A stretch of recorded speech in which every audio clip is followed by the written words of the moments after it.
ನಮಸ್ತೆ ವೀಕ್ಷಕರೇ, ಇಂದು ಭಾನುವಾರ. ಹಾಗಾಗಿ ಚಿಕನ್ ಮಾಡಲು ಚಿಕನ್ ತಂದಿದ್ದೀವಿ. ನೋಡಿ, ಅರ್ಧ ಕೆಜಿ ಚಿಕನ್ ತಗೊಂಡು ಬಂದಿದ್ದೀವಿ. ನೋಡಿ, ಅರ್ಧ ಕೆಜಿ ಚಿಕನ್ ತಂದಿದ್ದೀವಿ. ಇದನ್ನ ಹೇಗೆ ಮಾಡೋದು ಅನ್ನೋದನ್ನ ತೋರಿಸ್ಕೊಡ್ತೀನಿ. ಅದೇ ರೀತಿ ಮೊದಲಿಗೆ ಇದನ್ನ 1 ರಿಂದ 2 ಬಾರಿ ತೊಳ್ಕೊಳ್ತೀನಿ.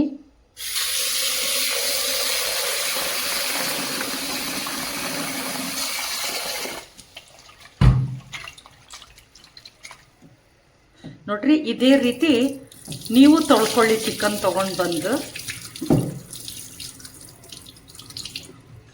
ಇನ್ನೊಂದ್ಸತಿ ತೊಳಿತೀನಿ.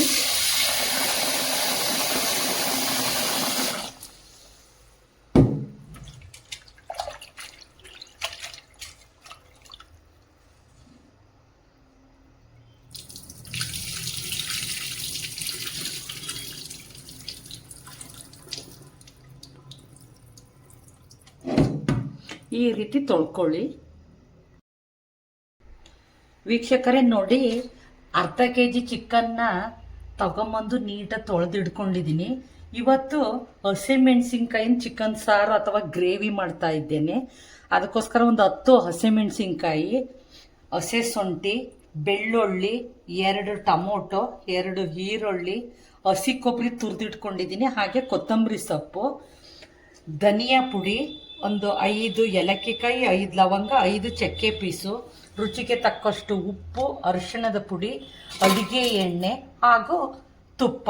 ಇಷ್ಟು ಚಿಕನ್ ಸಾರು, ಅದು ಹಸಿಮೆಣಸಿನ ಸಾರು ಮಾಡಲು ಬೇಕಾಗುವಂತಹ ಸಾಮಗ್ರಿಗಳು. ಈಗ ಫಸ್ಟು ಒಂದೊಂದಾಗಿ ಹುರ್ಕೊಳ್ತೀನಿ. ಹಸಿಮೆಣಸಿನ್ಕಾಯಿ, ಬೆಳ್ಳುಳ್ಳಿ ಇದನ್ನೆಲ್ಲ ಹುರ್ಕೊಳ್ತೀನಿ. ನೋಡಿ ವೀಕ್ಷಕರೇ, ಒಂದು ಪ್ಯಾನ್ ಇಟ್ಟಿದ್ದೀನಿ. ಅದರಲ್ಲಿ ಮೊದಲು ಎಣ್ಣೆ ಹಾಕ್ತಾ ಇದ್ದೀನಿ. 2 ಸ್ಪೂನ್ ಎಣ್ಣೆ ಹಾಕ್ತಾ ಇದ್ದೀನಿ. ಅದು ಒಂದು ಸ್ವಲ್ಪ ಹೊತ್ತು ಕಾಯಬೇಕು. ನೋಡಿ ವೀಕ್ಷಕರೇ, ಎಣ್ಣೆ ಕಾದಿದೆ. ಈಗ ಹಸಿ ಶುಂಠಿ ಹಾಕ್ತಾ ಇದ್ದೀನಿ.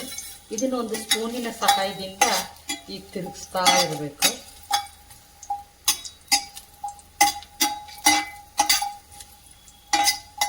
ಅದೇ ರೀತಿ ಬೆಳ್ಳುಳ್ಳಿ,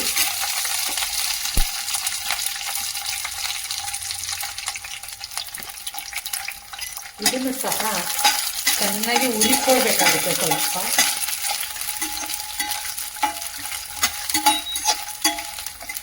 ಹಾಗೆ ಹಸಿಮೆಣಸಿನ್ಕಾಯಿ 10 ತಗೊಂಡಿದ್ದೀನಿ. ಹಸಿಮೆಣಸಿನ್ಕಾಯಿ ಇದನ್ನು ಸಹ ಹುರ್ಕೋಬೇಕು. ಈಗ 3 ಚೆನ್ನಾಗಿ ಹುರ್ಕೊಳ್ಬೇಕು.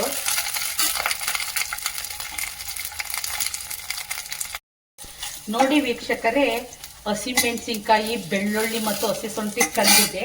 ಈ ಸಂದರ್ಭದಲ್ಲಿ ಈರುಳ್ಳಿ ಹಾಕ್ತಾ ಇದ್ದೇನೆ.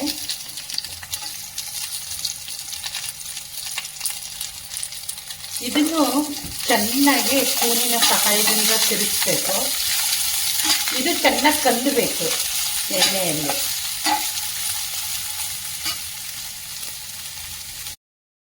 ನೋಡಿ ವೀಕ್ಷಕರೇ, ಈರುಳ್ಳಿ ಸಹ ಕಂದಿದೆ.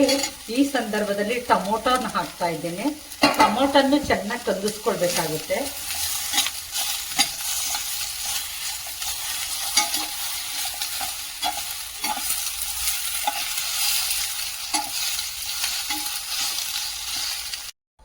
ನೋಡಿ ವೀಕ್ಷಕರೇ, ಈಗ ಮಸಾಲೆ ಐಟಮ್ ಅನ್ನು ಸಹ ಹುರ್ಕೊಳ್ಬೇಕಾಗುತ್ತೆ. ಸ್ವಲ್ಪ ಎಣ್ಣೆ ಹಾಕಿದ್ದೀನಿ. ಅದರಲ್ಲಿ ಲವಂಗ, ಚಕ್ಕೆ, ಏಲಕ್ಕಿಕಾಯಿ ಹಾಗೂ ಧನಿಯಾ ಪುಡಿ ಅಷ್ಟನ್ನು ಹುರ್ಕೊಳ್ಬೇಕಾಗುತ್ತೆ. ಭಾಳ ತನಕ ಉರಿಬಾರ್ದು, ಧನಿಯಾ ಸೀದೋಗ್ಬಿಡುತ್ತೆ. ಅದಕ್ಕೆ ಸ್ವಲ್ಪ ಲೈಟಾಗಿ ಹುರ್ಕೊಳ್ಬೇಕಾಗುತ್ತೆ.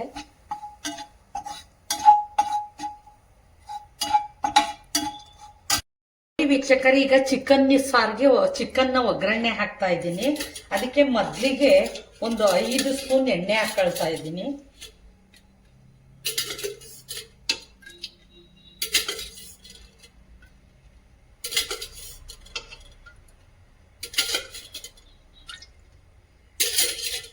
ಹಾಗೆ 1 ಸ್ಪೂನ್ ತುಪ್ಪ ಹಾಕ್ತಾ ಇದ್ದೀನಿ. ಇದು ಆಪ್ಷನಲ್ ಇರುತ್ತೆ. ಇದು ಆಪ್ಷನಲ್ ಇದೆ. ಈಗ ಎಣ್ಣೆ ಮತ್ತು ತುಪ್ಪ ಕಾಯಬೇಕಾಗುತ್ತೆ. ಎಣ್ಣೆ ಕಾದಿದೆ. ಈ ಸಂದರ್ಭದಲ್ಲಿ ಚಿಕನ್ ಹಾಕಬೇಕು.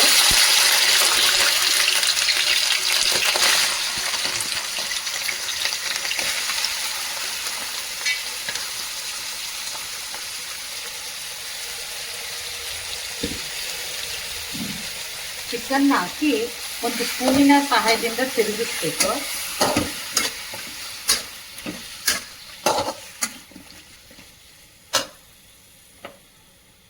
ದೊಡ್ಡ ಉಪ್ಪು ಹಾಕ್ಬೇಕಾಗುತ್ತೆ.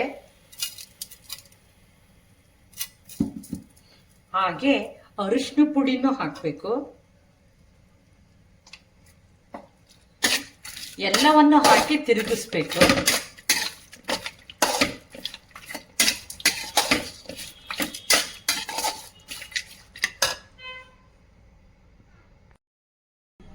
ನೋಡಿ ವೀಕ್ಷಕರೇ, ಹುರ್ಕೊಂಡಿದ್ದೀವಲ್ಲ ಅದನ್ನೆಲ್ಲ ಮಿಕ್ಸಿ ಜಾರಿಗೆ ಹಾಕ್ತಾ ಇದ್ದೀನಿ. ಮೊದಲಿಗೆ ಧನಿಯಾ ಪುಡಿ, ಲವಂಗ, ಚಕ್ಕೆ, ಏಲಕ್ಕಿ ಕಾಯಿನ ಹಾಕ್ತಿದ್ದೀನಿ. ಅದೇ ರೀತಿ ಕೊತ್ತಂಬರಿ ಸೊಪ್ಪು ಹಾಗೂ ಹಸಿ ಕೊಬ್ಬರಿನ ಹಾಕ್ತಾ ಇದ್ದೀನಿ. ಹಾಗೆ ಹುರಿದಂಥ ಈರುಳ್ಳಿ, ಟೊಮೊಟೊ, ಹಸಿಮೆಣಸಿನ್ಕಾಯಿ, ಬೆಳ್ಳುಳ್ಳಿ ಪ್ರತಿಯೊಂದನ್ನು ಹಾಕ್ತೀನಿ. ಹಾಕಿ ಚೆನ್ನಾಗಿ ರುಬ್ಕೊಳ್ತೀನಿ ಸಣ್ಣಕ್ಕೆ.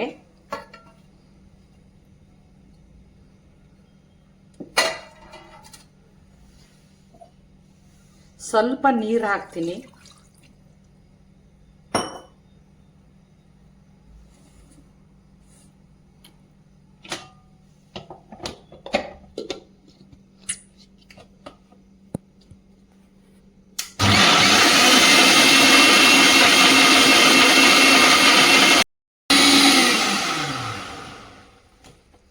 ನೋಡಿ ವೀಕ್ಷಕರೇ, ಈ ರೀತಿ ಸಣ್ಣಕ್ಕೆ ರುಬ್ಕೊಳ್ಬೇಕಾಗುತ್ತೆ. ಈಗ ಚಿಕನ್ನು ಬೆಂದಿದೆ ನೋಡಿ ಚಿಕನ್ನು ಬೆಂದಿದೆ. ಈ ಸಂದರ್ಭದಲ್ಲಿ ಈ ರುಬ್ಬಿದ ಖಾರವನ್ನ ಹಾಕಬೇಕು.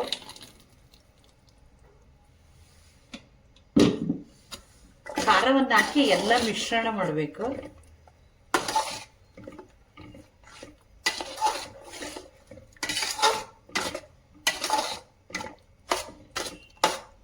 ಮಿಶ್ರಣ ಮಾಡಿ ಒಂದು ಪ್ಲೇಟನ್ನು ಮುಚ್ಚಿ ಕುದಿಲಿಕ್ಕೆ ಬಿಡಬೇಕಾಗುತ್ತೆ. ನೋಡಿ ವೀಕ್ಷಕರೇ, ಚಿಕನ್ ಸಾರು ರೆಡಿಯಾಗಿದೆ. ಇದಕ್ಕೆ ಕಾಂಬಿನೇಷನ್ ಆಗಿ ಚಪಾತಿ ಮತ್ತು ರೈಸ್ನ ಮಾಡಿದ್ದೀನಿ, ಅಂದರೆ ಅನ್ನವನ್ನು ಮಾಡಿದ್ದೇನೆ. ನೋಡಿ ಈಗ ಚಿಕನ್ ಸಾರು ಎಷ್ಟು ಚೆನ್ನಾಗಿ ಚಿಕನ್ ಬೆಂದಿದೆ ಅಂತ ನೋಡಿ.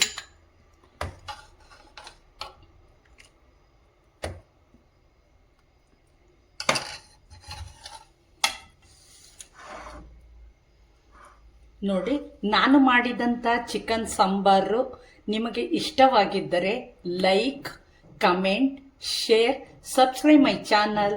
Thank you.